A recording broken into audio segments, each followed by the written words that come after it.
Dans exactement 30 jours, j'ai 30 ans. Et j'ai envie pendant ce mois de vous partager des leçons que j'ai retenues de ces 30 années sur Terre. La première, elle s'entend à ma voix, parce qu'on est sur une extinction de voix très très choquante. Qui me fait vachement rire. Première leçon, ne pas s'écouter. Le nombre de fois que j'ai refusé d'être heureuse, parce que j'ai trop écouté mes états d'âme, et que je suis restée coincée dans mon lit à regarder passer les heures comme ça au-dessus de moi. Pour plein de raisons, certaines plus ou moins évidentes. De cette personne m'a mal parlé, à ce mec m'a quitté, en passant par des petites distinctions de voix, alors que mon corps marche bien, ou encore parce qu'on m'avait raté les sourcils. Voilà.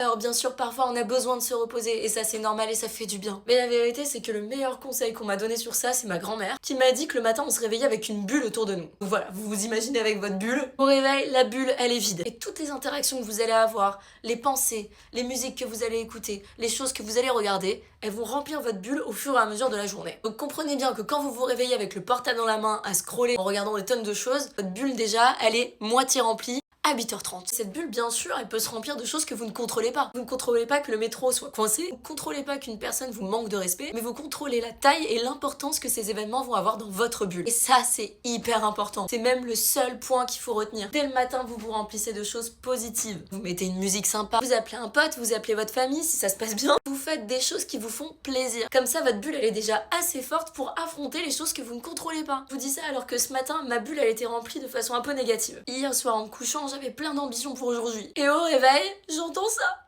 Alors que je dois filmer beaucoup de vidéos aujourd'hui, je me suis dit, bah au final, c'est mon authenticité, c'est ma façon d'être et je me sens bien. Je peux sauter, y a pas de souci. Note pour moi-même, pensez à vous faire un truc sur ne pas avoir peur du ridicule. Je vous dis ça parce que parfois, être trop positif, les gens vous prennent pour quelqu'un de naïf. Mais moi, je pense qu'au contraire, ce n'est pas de la naïveté, c'est juste qu'on priorise notre bonheur. Alors pensez-y.